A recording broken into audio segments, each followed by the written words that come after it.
Bonjour peuple congolais, ça dépend RO Bozali Kolanangai, Ngaï de Gonabino Christian Boulabiama, membre peuple Mokonzi, peuple souverain, combattant résistant révolutionnaire, PNI. PNI, donc, tous Lobakayango, tous Zongela Yango, ils allaient politiciens non institutionnels. Politiciens non institutionnels, ils allaient politiciens au hasard à Katabatimate, au hasard Kopunda Bitumanae, Yasolo, Azali Loba Makambo et Sengeli, puisque Azali libre d'esprit. Donc, liboso na biso mutazali te puisque toza mamba peuple mokonzi sima na biso mutazalaka te likolo na biso ezalaka nzambe na se ezali peuple et peuple mokonzi ezali biso. Donc bandeko na ngai tozali ba sentinelle na bino yango toye koloba sujet ya lelo oyo toye koloba tozali déjà na 2020 tozali na 2020 donc siko tozali presque 3 heures tozali presque 3 heures 7 minutes. Toza osala vidéo oyo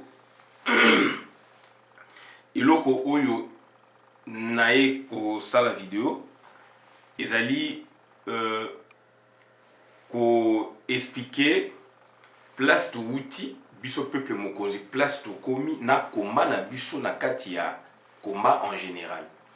Et donc nazali kosala vidéo oh, c'est une grande réflexion quand même pour comprendre ngo par la suite parce que tozali leloyo na un grand financier, il y a Laurent Sokoko.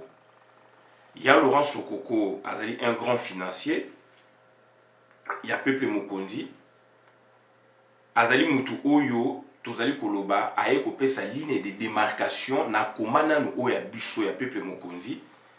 Et puis, donc na combat en général. Tozali koloba yango parce que biso batu ya Peuple Mokonzi to souffrir mingi na calomnie, to souffrir mingi na lokuta, na kati ya combat en général. Combat bandeko na ngai ezali bien pour na combattre pour na mboka mais ezali facilité puisque ezali donc bakoka jampe ezali trop entre biso na biso et biso bata peuple mokonzi donc tant to sangani to komi donc ensemble to bito bundela Congo tozali na ba objectif. Et puis tozali na ba stratégie oya biso. Donc raison pour laquelle peuple mokonzi bozali koyoka boye alors ezandenge mususu. Bozali koyoka boye alors ezandenge mususu. Batu mingi ba accuser biso na ndenge oyo esengeli ba accuser. Surtout na nzela ya ba messager ya biso ya peuple mokonzi.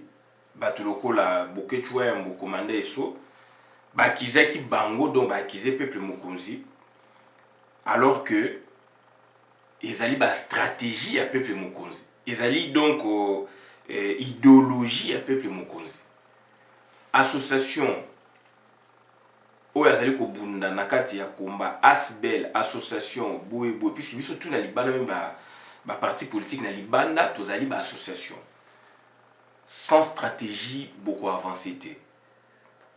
Sans idéologie donc beaucoup émergé. Donc il faut ba stratège bazala. Il faut ba idéologue bazala. Ba concepteur bazala ndé bo fusionner biloko na beaucoup avancé. Et puis il faut complémentarité ezala. Et puis il faut bolingo botia na kati ya eloko bozali kosala éviter esprit à soupçon éviter esprit à critiquer baninga esprit à koyimayima donc fungola motema sangana na baninga boko meloko moko na ba idée boza nango puisque bozali déjà na plusieurs intelligences, mutu moko azana intelligence ya yemoko bokomi mibale misatu mine ba intelligence wana eko pousser bino et surtout na peuple mokonzi tozana mutu oyo Bokechua yambo azali vedette internationale confirmée avant tozane na peuple mokonzi azali déjà vedette donc mondialement connu toloba sur la bi mondialement connu donc c'est-à-dire puisque ezali na ba étranger ebele batunanga ba œuvre ya Bokechua Bokechua likala ba TV5 tozana Kinshasa aleka na ba chaîne minene ya mindele toza na Kinshasa. Donc c'est une grande vedette confirmée. Kozala na ye ezali malamu puisque a quoi apporter un plus oyo ngai lemsu na komema te. Oyo lemsusu mutu ndeko songolo pakala na kata pepe mokonzi akomema te, mais boketu akomema yango. D'où il faut complémentarité. Et puis message na un impact positif par rapport à ngai, puisque eko pénétrer na ba coin na ba recoin o ngai na kokoka ko pénétrer, peut-être pour nga na pénétrer il faut du temps, mais il est déjà à l'écart déjà beta pour na azam marque déposé. De choka lobby message ne bat ba koyoka. Donc yango wana bandeko na ngai to ko loba bloko parce que le toza na un grand financier, il y a Laurent Chokoko. Membre donc il y a Peuple Mokonzi les loyo tout ça pour le bon par rapport à l'année passée puisque tout côté en 2020 il y a on a lingi buzoba ezalate Peuple Mokonzi tout côté kana planification ya baninga te tout côté kana ba stratégie ya baninga te mais tout côté na kana baninga na terrain il y a combat politique tout côté na baninga na terrain combat politique pour tout la kisa oyo biso toza nango na oyo baninga ba proposer oyo bazanango tokuta na terrain.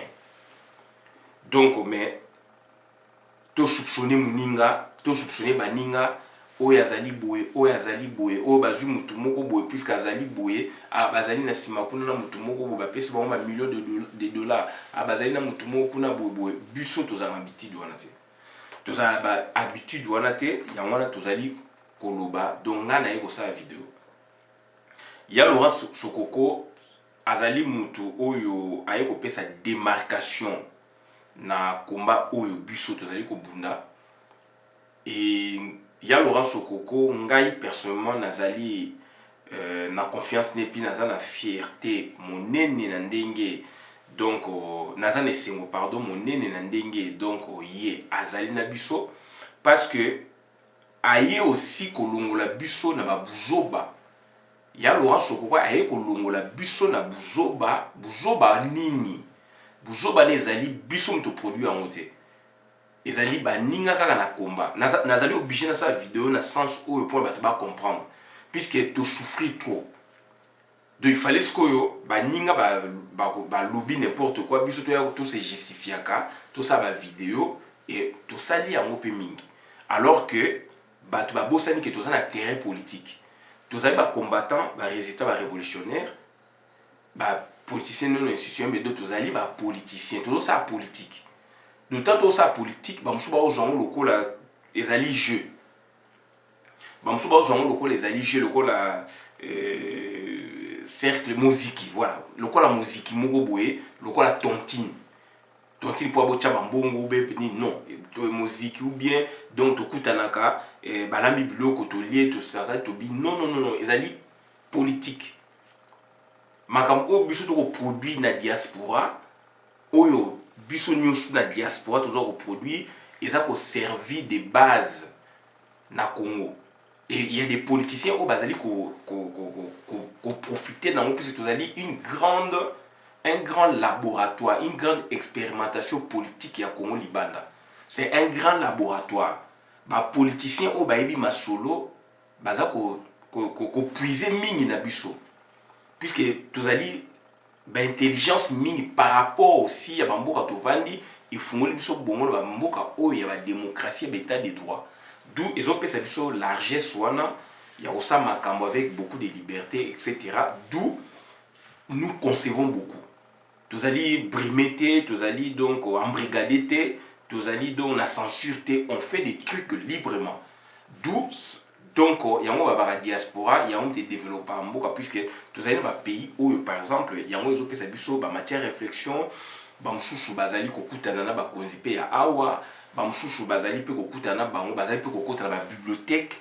Bazali ko sala boye baza ko landa ba forum ya awa balanda ka ba TV pona ba TV5 te balanda ba télévision ya monde ba peyo ba vandi oyo bazali ko ndimola ba problème oyo bazali ko expliquer ba problème ezo sala ke ba bongo ba tozali ko fungama par rapport ya bandeko ba vandi en Afrique.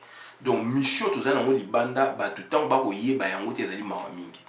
Mais naye koloba makambo ya peuple mokozi par rapport ya arrivé ya Laurent Sokoko, d'abord epesi buzoba na milliers, donc puisque maturité politique ezali te, arrivé à Laurent Sokoko, et surtout na kovandela problème arrivé à Laurent Sokoko eza na deux volets, donc ezali donc na deux volets, c'est-à-dire volet liboso ezali d'abord aye kolongola biso na buzoba, aye kolongola biso na buzoba, donc c'est-à-dire aye kolongola biso na buzoba, et puis deuxièmement aye kopesa biso kolongola biso na buzoba, c'est-à-dire par rapport ya position na ye, donc ya congolais en partie, et puis position na ye aussi financière, et osala ke alongoli biso na buzoba oyo bandeko batiaki biso. Et puis deuxièmement, forcément avec force aye kokata ba élan au biso tozalaki nango pona kokende vers ba politicien. Deuxièmement, donc biloko il faut toyeba yango, donc deuxièmement, donc aye kokata ba élan ya biso vis-à-vis na ba politicien. Et ni koloba nini peuple mokonzi na lobe mo moke likolo tozala ba stratégie o ya biso, puisque tozali ko fonctionner en tant que association na libana, mais en tant que association à vocation politique. Donc association, donc voilà, association où ezali donc na vocation politique, ezali donc l'inspiration ya parti politique plus tard. Donc d'où contact na ba politicien tozali ko sala yango, et tozali ko sala yango aussi publiquement ouvertement biso toyamba Adolphe Muzitu, mais après bato bayambi Adolphe Muzitu en désordre awa, mais biso toyambaka Adolphe Muzitu après bato bayambi Adolphe Muzitu en désordre. Ça c'est de 1. Lelo Adolphe Muzitu yemta lobi makambo oyo monde entier ningani, ba grande puissance ba ningani, ba lobi ba intervenir, bazali pour Adolphe Muzitu, pour les Congolais, et ba puissance donc ba pays émergent, ba grande puissance pays émergent, et donc ba pays agresseur na biso, il y a Grand Lac, ba ningani, et donc voilà. Donc le gouvernement na biso o ezali wana ba imposteur ba okokoloba te, puisque donc baza pe ne lokoloba te. Hippolyte Kanambe il en souffre a peu koloba te, puisque azali officiellement na pouvoir te. Azo sa ba gêne mais sur ce point, s'il ose dire, puisque on a dénoncé le Rwanda, aibi que ko s'abattre sur lui. Aibi que donc to s'abattre sur lui. D'où il se tient quoi ndenga zaliwana, mais tout en observant, tout en pleurant, puisque andima quitté que Congolais na eloko ya sali na Congo ya ko détruire classe politique à Congo, andima été que ba Congolais ba ko se réveiller. Ezali éveil patriotique oyo Adolphe Muzitu asali. Nazo to kana bien. Nazali ko négliger apport à ba politicien misusu te. Na bona tanga ba Congo. So na tangi Kombo muto nga na tangi, puisque na travailler ndengwa na zotanga Kombo. Mais il y a des bateaux oyo franchir aussi cap, donc c'est-à-dire donc personne n'est il y a tout le donc Martin Fayulu en lui-même dans le bango. Donc c'est quelqu'un déjà qui pose problème déjà par rapport à l'élection na niveau ya Batouana, na niveau même à multinational, na niveau ya Grand Lac. Donc ça dire na niveau ya Congo, puisque s'attendait qu'il n'a été yemoka yebisa biso asala ki campagne ya babola, asala ki campagne ya babola. Donc ça dire ngelo banini wana en aparté yebisa biso d'autant nga yamba biso na Paris abi na sala campagne ya babola. Donc ba moyen oya zalaki nango pona ke campagne ezali campagne ya moyen oya yi, mais après donc il y a eu batu OEP, donc bakoye ko aider banini et salamaki. D'où donc c'est-à-dire le monsieur pose problème. En premier ça Martin Fayulu Nazo négliger Martin Fayulu, mais là maintenant quand je parle de Muzito, il faut comprendre que c'est par rapport à un contexte précis. Martin Fayulu, il a posé un problème, il a changé Makambu, ou il s'est dit que Adolphe Muzito peut le loba, puisque Martin Fayulu, il est président élu. Donc ça les dérange. Bah s'attendait qu'il n'a moté. Na ba calcul na monde ba sala qui donc ba mona qui est un faiblard, ba mususu boye, ba ko invalider, ba tika na ba tuboye do ba ko sala boye menza ba confondre bango. Donc c'est un sujet déjà que tout le bas. Donc on a ko le balelo biso na peuple mokonzi, c'est-à-dire na néglige la politique mouchouté. Je dis bien je néglige pas d'autres politiciens. Quand je parle de Muzito, de Martin Fayulu le précède na ba action wana, mais parfois si je ne parle pas de Martin Fayulu, non parler de Muzito, là maintenant je me consacre sur les prouesses, hein, il y a Muzito. Donc il faut tout se comprendre. Donc c'est-à-dire les lots na ba mini makambo o itali peuple mokozi parce que on en a souffert et qu'il y a Laurent Sokoko un monsieur avec beaucoup de moyens, un monsieur avec beaucoup d'amour d'abord et de moyens après. Et à Yoki Bisso, à travers Bokechu, non, il faut travailler dans Bandeko Oyo. Il y a Laurent Sokoko. Et dans notre temps, nous avons des difficultés financières et belées.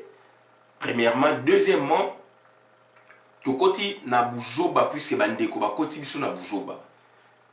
Or, tant que ça association et une vocation politique, bomati pe ba politicien de tout bord bakoya ko fréquenter bino.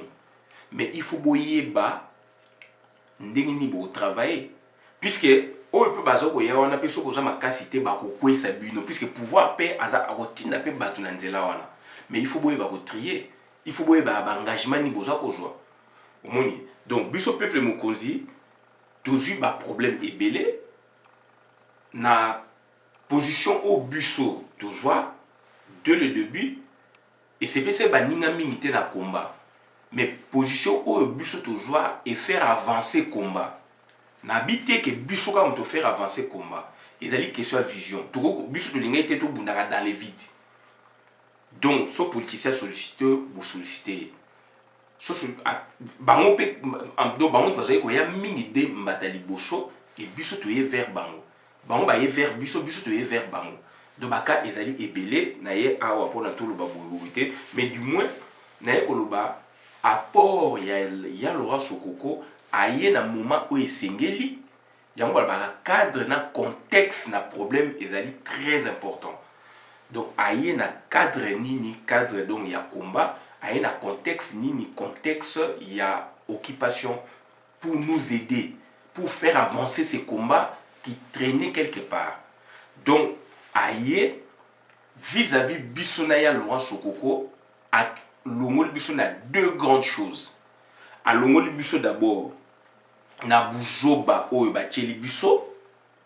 À Longol Bisso d'abord nanu donc premièrement hein pour nous clair à Longol Bisso nanu d'abord na contact au Bisso tozali na ba politicien contact mais toza batu na bango ti Bisso tozali à part mais il y a eu des contacts. Et ça me belé boyoka ki bamusu bayoka ngo bazio na ndenga mabe babu Bisso to yamba Muzito ne na ba likolo.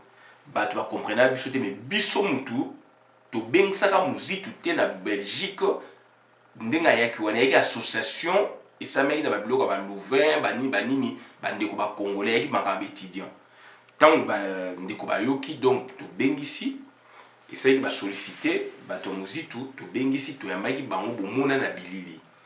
Il y a eu des interprétations diverses. Vision de choses avec non, tu vas comprendre. Mais après, Batou, Bayambi Muzito en désordre. Je me répète, en désordre, tout le monde va vidéo les alliés.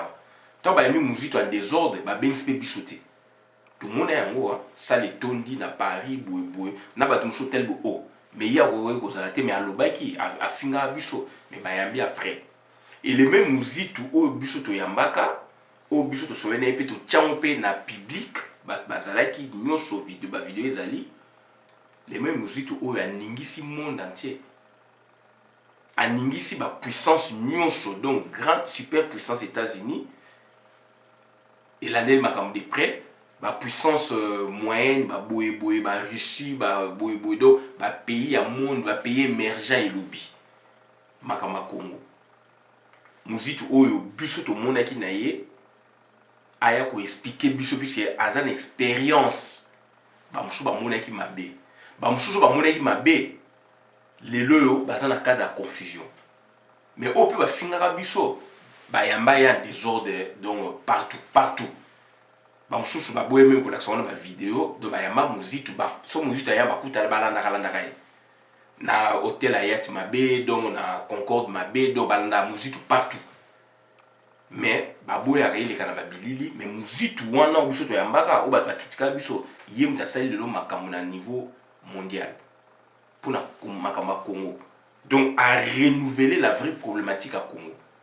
Oto loba bandakala.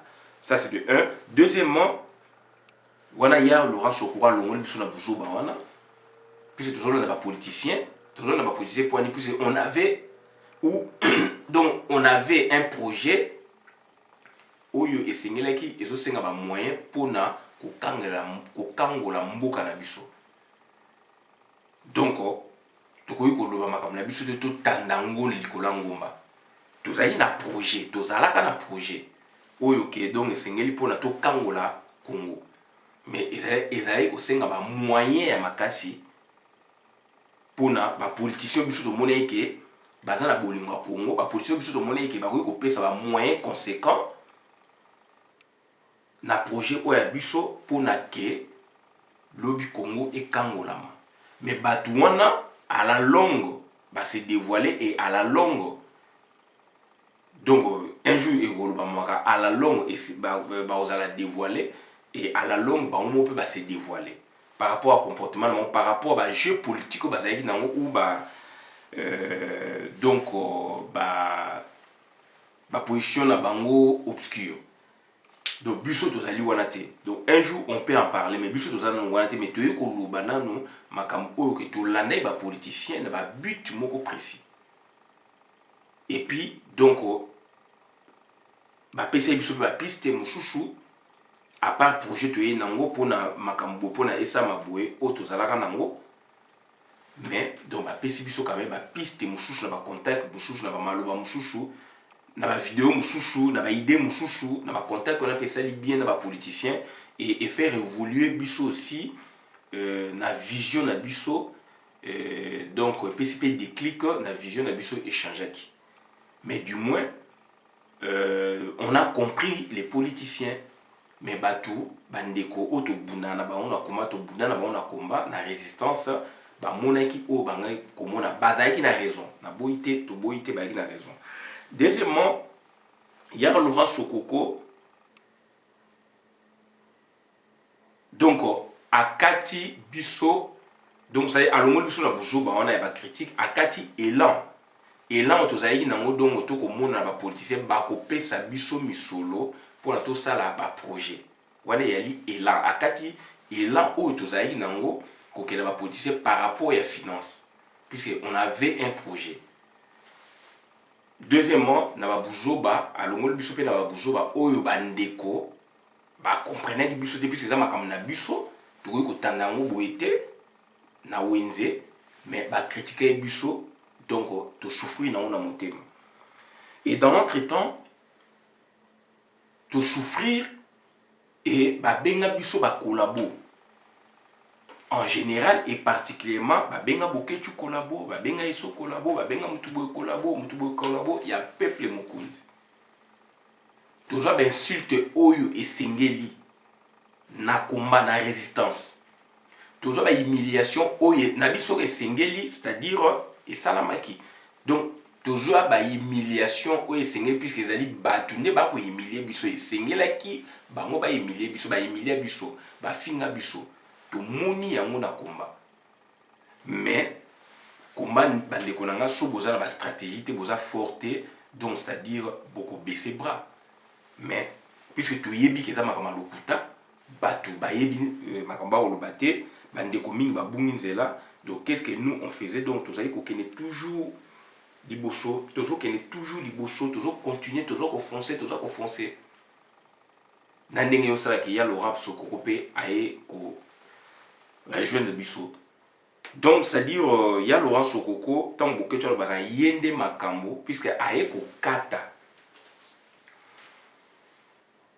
personnalité na ye ko s'imposer na combat où ya biso ya peuple mokozi d'abord et ko s'imposer na combat où ya biso par rapport ya combat en général et puis et ko pesa bokabwani d'abord bokabwani ezali na deux niveaux bokabwani ya biso na ba buzoba o batielaki biso bokabwani ya biso na donc ba emblème ya Congo na Zaïre. Donc bokabwani biso na deux niveaux ya buzoba batielaki biso en général et puis bokabwani do na niveau donc ya ba symbole ya mboka. Ça c'est ezali œuvre ya Laurent Sokoko.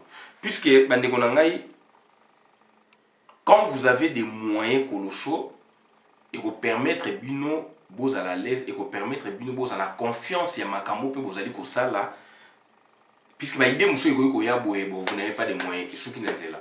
Mais quand vous avez des moyens beaucoup oser encore davantage puisque ba idée zali ko ya boroke ne boyebi ke soto sengi eloko boye akopesa. Ya Laurent Sokoko azali très important na combat ya peuple mokonzi na za ko yebisa bandeko bo comprendre yango mingi basali ba vidéo en désordre to limbisi bango na kosenga na ya Laurent Sokoko alimbisa bango alimbisa batu oyo donc bafingie batu oyo bafingi pe biso peuple mokonzi puisque donc bazalaki ya kobunga puisque to koti année ya 2020 ezali année ya libération ya Congo tozali na besoin ya batu nyonso yango nazali kosenga na ya Laurent Sokoko alimbisa batu o bafingaki ye o baselaki ba vidéo ya mabe alimbisa batu oyo ba comprenaki pe position na yete ngai na ye koyeba ke ya Laurent Sokoko Sam Titu ayemba ye na mona même vidéo papa wemba yemba ye na ebité buketu mtaye singa papa wemba yemba ye wera yemba ye boye ba yemba ye boye ba yemba ye mais ya vidéo tana na biloko ya Laurent Sokoko ndé na ye retrouver pe vidéo ya Sam Titu. Ce sont des Congolais bien que ya Laurent Sokoko azali ya buketu ya quartier na Mbandaka mais akoyeka ko aider buketu ye mokote donc il a aidé des Congolais des Aïrois puisque bazali bana mboka pe mokonaye donc j'ai compris et ça le peut bien bato ba yeba ya Laurent Sokoko te ba yebiye d'où il fallait ce que ba œuvre o yazanango na ba vidéo o biso to jui il fallait tout bimisa yango to lakisa na bato ba mona qui est ya Laurent Sokoko. Ya Laurent Sokoko a apporté beaucoup na temps record na peuple mokonzi na ba stratégie ba t-shirt na peuple mokonzi pi na combat en général puisque ba t-shirt eza ba stratégie ba drapeau eza ba stratégie et ko utanzete donc il faut travailler ils senga donc mbongo bokei bo travailler ngo bo sombi na maison bo ba sel bino makambo bo na ba stratégie na bino ça demande des moyens et des moyens conséquents tozali batu na poto to vivaka na ba moyens de bord mais soki ndeko aye ba moyens de bord c'est-à-dire de moyens limités ba moyens o esengeli bo travailler nango au futi ndako au futi boyo donc on reste vraiment avec des miettes et bon on a toujours chouchou ba voyage au sur le carburant au futi transport covoiturage ou ni Italie etc et ça va budget na biso mais tant toujours mutu o par exemple que ndeko o OK grand frère paye à biso que donc voilà s'il y a problème moi je vais vous aider par exemple on a ba stratégie bozanango ba plan na bino ezani ni atongi to sala botongo to sala abimisi mbongo bongo to sala abimisi mbongo mais ba congolais sans maîtrise mbala moko balobaki o balobaki donc yango nazo senga na ye donc to limbisana to koti année ya sika année oyo to déclarer ngo eza année ya libération et nazali ko senga na ya Laurent Sokoko ba idée oyo zali na yango pona combat sela yango et biso tozali wana donc pona ko relayer message pona ko laksana batuke donc combat ezali ya libération ya Congo, combat ezali pona que donc bosomi na biso emonana, combat ezali pona que donc cohésion nationale ezala, puisque ba Rwandais ba yela ba stratégie o ba démobiliser ba donc ba énergie ya peuple congolais, donc ba yela ba stratégie ya koyinisa ba congolais bango na bango, ba yela ba stratégie ya tribalisme ko panza ba congolais, alors toza na kata unité nationale ça fait plus de 50 ans. Donc bandeko na ngai yango nazali ko sengana ya Laurent Sokoko, donc bolingo azali nango pona peuple mokonzi d'abord et puis pona combat en général à continuer nango.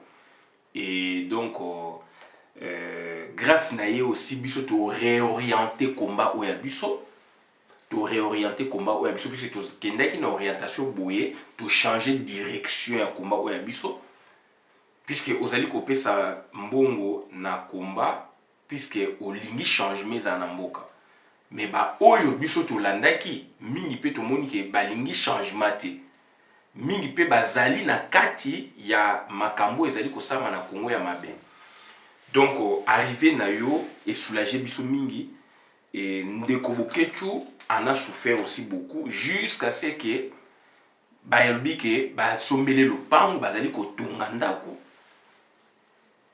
to demantaki yango to beza makamalukuta to ebisaki ndeko donc wana oza na caméra kende ko filmer jusqu'à ce que lelo eloko mo esalamate to limbisie, puisque to koti 2012, puisqu'il a été aussi induit ndeko wana mwana wana congolais au père azali ko buna koma na epé ya bosolo, donc azali pe moto ya bwanya, mais ba induisaki une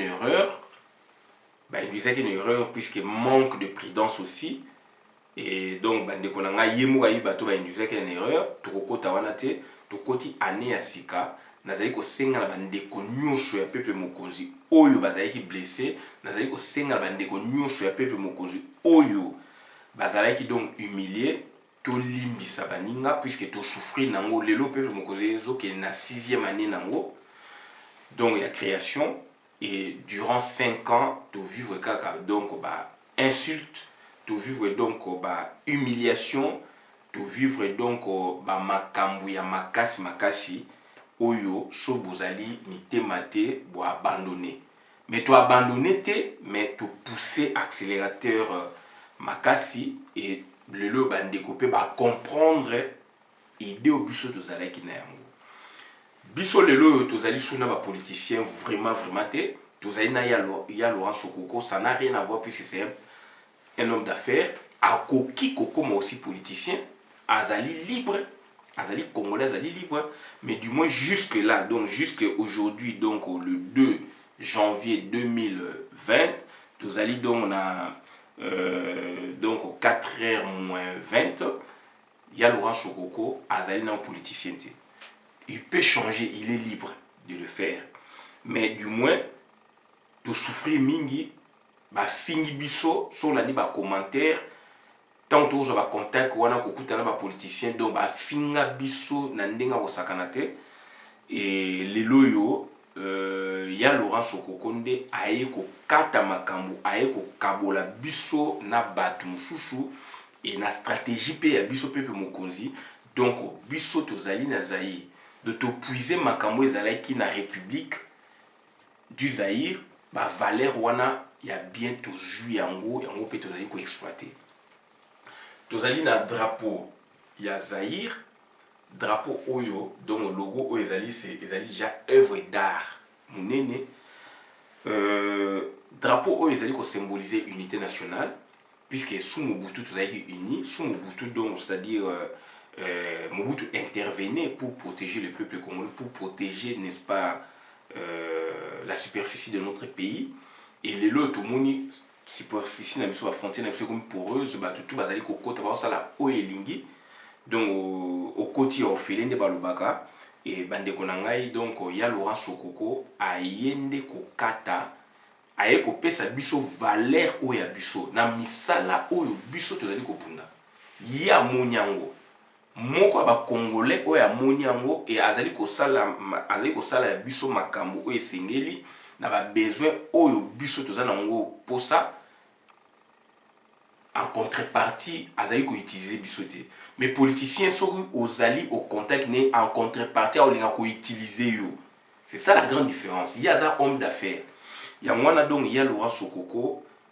Merci vraiment na ndenge oye na peuple mokonzi. Ozalaki bienvenue, okozalaka bienvenue. Merci mingi ya Laurent Sokoko na ndenge oye ko revaloriser combat na biso peuple mokonzi. Ndenge oye ko revaloriser combat ya ba congolais, résistance à ba congolais en général. Merci à Laurent Sokoko na ndenge donc oye ko kata ndelo et oye ko pesa biso déclic donc oye ko pesa biso matière à réflexion à partir ya apport na yo aussi financier à partir ya ba conseil na yo aussi ya motuya puisque vous avez une expérience mingi donc ya mwana tozali ko loba donc na baninga biso to limbisi bino baninga oyo babungaki nzela na tina ya peuple mokonzi baninga oyo bafingaki biso oyo baimiliaki biso na tina ya peuple mokonzi donc c'est-à-dire na baposition biso tozwaka tokozongela susu te befe nango lelo bino tu bo comprendre donc tolimbisi baninga to travailler ensemble tozali ba congolais et donc biso tozali na ya Laurent Sokoko tozali suna ba politicien te tozali bandeko totika bandeko mais ba politicien ndenge tozoza na bango vraiment c'était pour collaborer na bango on peut toujours collaborer avec eux c'était pour que babimisa misolo puisque bayiba pe misolo kaka ya Congo pour na biso na projet tozalaka na yango et salama balingaki te. Et donc voilà, Laurent Sokoko, je pense ensemble avoir construit de bons projets pour le Congo et cette année c'est la libération du Congo. C'était très important de clarifier Eloko Oyo parce que Tozaïki humilié. Puisque Boketu, quand il est touché, moi je suis touché. Quand Esso est touché, moi je suis touché. Maman, peuple Mokos Bazali touché. D'où, c'est-à-dire, il faut Koloba, il faut qu'on s'explique donc la population congolaise puisque ma vidéo tout ça les autres Canada on a monde entier zo landa biso donc ya mwana tant vous allez na ba financier vous allez na batu o bazali neti ba président d'honneur to loba ba yaka na misolo ba yaka na babonga nga c'est ba cercle culturel na Congo et Belé on avait de chef, président d'honneur. Donc, gérant, par exemple, il y a boulangerie, PDG, donc, PDG à boulangerie, donc responsable à boulangerie, chef d'entreprise, et il y a port, moko, yamakasi, obo satandaïte. Tous les expériences, tu es bien, et tant il y a Laurent Sokoko, et naïba qui m'a camboana, et naïbi que donc, ako pesa oyo ye azanango par rapport à projet tozanango pour na ke combat ekende liboso et tout moni aussi depuis aye combat aussi ekei liboso voilà bandeko na ngai oyo babungaki nzela tolimbisana oyo bazalaki donc rapide na ba vidéo rapide na ba réflexion na bango to limbisana bino pe beaucoup ko joa pe na cadre d'association na bino na cadre aussi personnel beaucoup ko joa aussi donc batu lokola baya Laurent Sokoko pour faire avancer le combat surtout dans bango 10-15 combat et combat sous makasi et puis Boketu c'est quelqu'un de bonne foi puisque akoye pe ko joa ya Laurent Sokoko ya yé asuki na ye ya yé privé aye na mona peuple mokonzi a tchango pe na combat. Donc, on a peuple Mokozi pe a tchepé Laurent Sokoko pe na combat. Et c'était aussi l'objectif ya Laurent Sokoko. Donc, bandeko nangai, on a yaka ulbangwana to limbisana eza année ya sika lelo toza na deuxième jour année ezali molai mingi et donc année oyo toconsacre yango mpona libération ya Congo esengeli totravaille ndeko soki eloko oyebi te il faut se maintenir, il faut ozala kimia soki eloko ozali kocomprendre te ezala kimia donc eloko nazali kaka kosenga na bandeko na biso yango wana donc benga ndeko na yo tuna ye ke osala video mpona lobi ocontredire video na me okoka ocontredire te sauf que il y a des rares personnes oyo ke akozonga alobi ke non video wana nalobaki mabe ou a supprimer yango donc bandeko na ngai ya Laurent Sokoko ta baselaki video tosola na ye edérangeait qui est puisque bato bayebaki ete d'où il était obligé maintenant de service na yeye kutu te ba service na ba obligé batina biso ba vidéo pour tout la bino pour comprendre qui est Laurent Sokoko alors que bandeko na biso ba musicien au bino boyebi ba yemba ndakala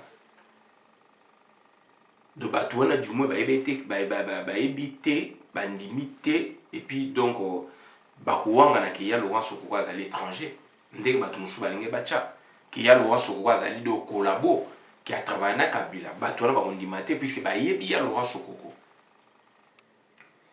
puisque mutu azali pour Kabila aye na biso aza kofinancer biso mpona abunisa Kabila mpona ke idéologie oyo bango baboyaka ya MPR ezonga œuvre ya Mobutu donc il faut quand même mutu ça donc c'était de pipeau donc c'était de fausseté et que peuple na biso alinga bloka ndenge wana voilà mingi ba bengi biso en des zones que tout il fallait ba explication il fallait aussi biso de ça la vidéo alors que on pouvait voir d'autres choses donc biso aussi to lobaki o sengeli to loba donc so to lobai mabe bolimbisa biso mais bino pour provoquer biso comme ezoko senga union tozali na ba moment moko stratégique ya libération ya Congo do to limbisana to kende liboso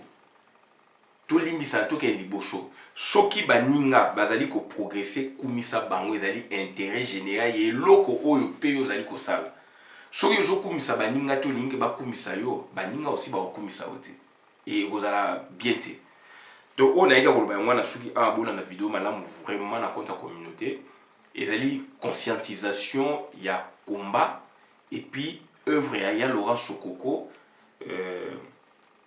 arrivé na peuple mokonzi et lomol biso na buzoba et puis échanger biso pe ba élan tozalaki nango vers les politiciens tout ça besoin ba politiciens pour na ke to communiquer to communier dans na bango mais et comme avec modération liboso to yé vers bango to fungol motema to l'accès ba projet na biso mais ba mususu c'est que ba joka mona ndinga mabe donc yangwana donc lelo nzambe pe ya bolingo alalaka te ayeli biso ya Laurent Sokoko na nzela boketu premier boketu wayambo donc ndeko pe ya Laurent Sokoko alingi pe combat alingi pe fomboke za libérer atie pe misolo donc bandeko na ngai il faut tous en retenu tout comme déjà en 2020 mbula moko baksami na ba age na biso na ba combat na biso na makamebele donc et puis to sepeli aussi ndenge relève ezali ndenge relève salami na combat ba bilonga sikeye et na combat mutu mo pe sika zalaka te so to bilonga sika bo comprendre puisque ba tu ebelé ba bimi na combat na ba raison oyo to yebi pe to yebite donc yangwana donc bandeko oyo ba zuye na combat apport na bango ezali vraiment ya munene bolingo batie na combat ezali ya kitoko yango tolingi to fédérer toujours et long ezali tozala ensemble totika kofingaka ko négliger ba travail ya baninga ndeko kumisa travail ya baninga pour ezali malamu c'est réservé na likambo yo yebite luka otuna bango yebosa ba recherche que on s'est précipité pour na buzz et qu'on servir à rien. Voilà où ma camarade yangwana concernant arriver na apport ya Laurent Sokoko na combat ya peuple mokonzi et puis na combat ya combat en général.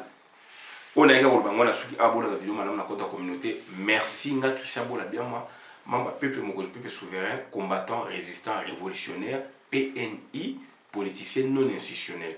Na sali vidéo naza ko répéter parce que nazalaki touché tozalaki touché na ba comportement ya baninga autant d'années durant 5 ans makama lokuta